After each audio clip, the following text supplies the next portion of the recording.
Está Dolores Gandulfo, que es directora del Observatorio Electoral de la Conferencia Permanente de Partidos Políticos de América Latina y estuvo como vedora ahí en la elección. Dolores, gracias por atendernos, muy amable. Tengo entendido que estás No, regresando ya de ahí de Colombia. Bueno, ¿cómo viste la sí. elección? Bueno, a ver, en primer lugar, creo que la elección lo que marcó es algo que, bueno, durante la campaña veíamos altos índices de violencia, incluso cuando llegamos aquí a Colombia había 11 paros armados, estos contextos donde efectivamente no se puede abastecer, no se puede circular, y eso obviamente preocupaba a lo que podía llegar a ser el contexto electoral.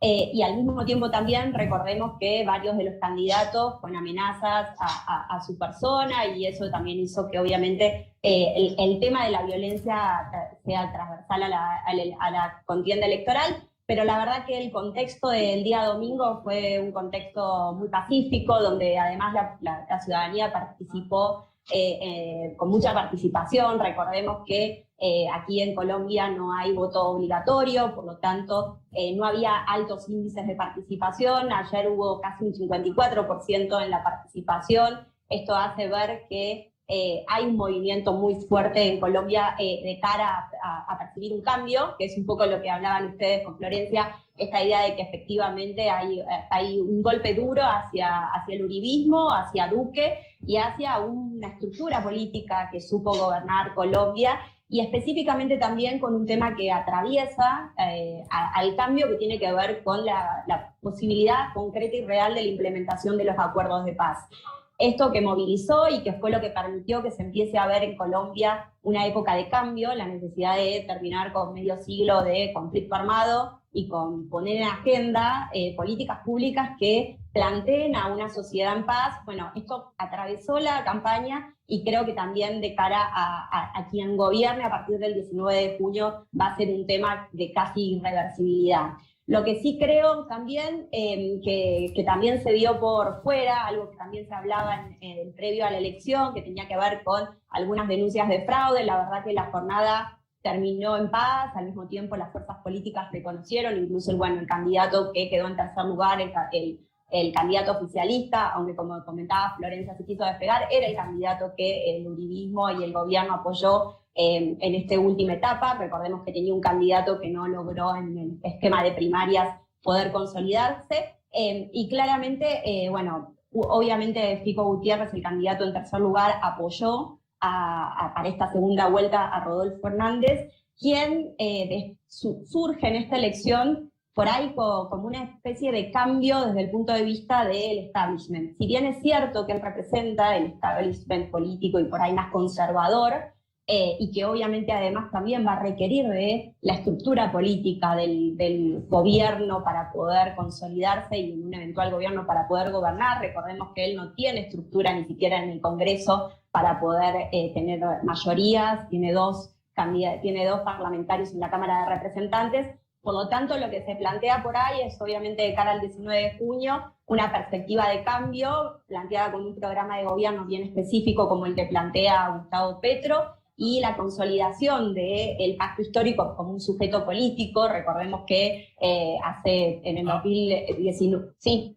Dolores, te hago una pregunta, si puede hacerse algún tipo de comparación con lo que ha venido sucediendo en Latinoamérica, ¿no? En Chile, que insisto, un país de 2 décadas, desde principios de los 2000, con crecimiento sostenido, ¿no? Salvo la crisis, obviamente, del 2009, o lo que pasó después con la pandemia, de crecimiento sostenido, inflación de 3-4% anual. En Perú, lo mismo. En Colombia, lo mismo. Bueno, termina en Chile votando a un comunista que está hoy de presidente, Gabriel Boric. En Perú, bueno, una crisis de fragmentación política total. También un comunista que viene por fuera del sistema, gobernando Perú. Y en el caso de Colombia están entre alguien de izquierda, claramente, más allá de uno dicen ex guerrillero, parece un ex guerrillero atípico, digamos, ¿no? Siempre estuvo en el carril político, no armado, pero de izquierda, claramente, netamente de izquierda, y alguien antisistema, porque en Colombia tenían opciones para votar a la derecha liberal y demás, todo lo que contaba acá Florencia, las versiones de los delfines de Uribe, ¿no? Que ha marcado las últimas décadas de la política colombiana. Y sin embargo van por un antisistema, digamos, una que hace los videos de TikTok, que dice, bueno, son todos corruptos, vamos a sacarlo a todos, la casta política y demás. Entonces están entre la izquierda y un populismo que no se sabe, digamos, no tiene estructura política y demás, alguien que hace, no sé, unos meses atrás no figuraba en las encuestas. ¿Qué está pasando? Sí. ¿Puede haber algún hilo conductor que indique que, bueno, algo está ocurriendo, digamos? Y estamos hablando de países que, insisto, económicamente funcionaron bien, más allá de que tienen otros problemas, ¿no? Los problemas que tiene Argentina los últimos 50 años, que son la falta de dólares, la inflación y las crisis permanentes. Estos países no tienen hoy esos problemas. Lo que tienen es un problema de distribución de ingresos, de inequidad, de todo lo que quieras, pero no el problema de la inflación o que le faltan dólares al Banco Central, entonces tienen que estar devaluando todo el tiempo.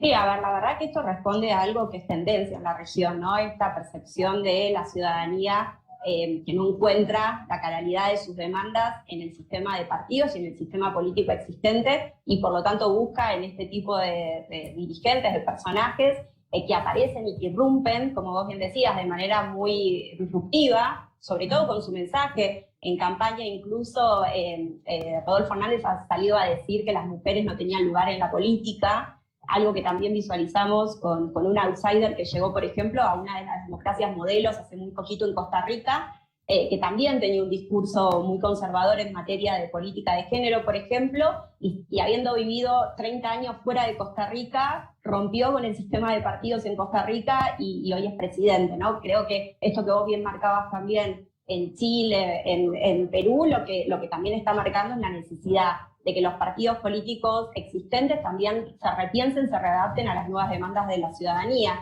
Y entiendo también que si uno visualiza un poco el mapa, ¿no?, geográfico de cómo votó el colombiano y la colombiana, Petro claramente se consolidó en los centros urbanos, algo que obviamente responde también a lo que fueron las revueltas del año pasado, ¿no? Los sectores urbanos intentando promover derechos sociales inexistentes en el sistema político actual en Colombia, y obviamente el caso de Rodolfo Hernández mucho más en los estados consolidados conservadores, y bueno, creo que esto es lo que nos va a marcar un poco la tendencia, sobre todo también en el caso de Rodolfo Hernández, algo que también es mucha tendencia en América Latina, todos los departamentos próximos a Venezuela, con la inmigración venezolana en agenda, también votaron por Rodolfo Hernández. Y los sectores, los trabajadores informales, que últimamente en la región también están optando por estos candidatos outsiders, obviamente también por la necesidad de repensar el Estado, de cómo llega el Estado a la informalidad que hoy existe en América Latina. Dolores, gracias, muy amable. Ahí está Dolores Gandulfo, que estuvo ahí como una de las fiscalizadoras, ¿no?, veedoras internacionales de la elección de Colombia.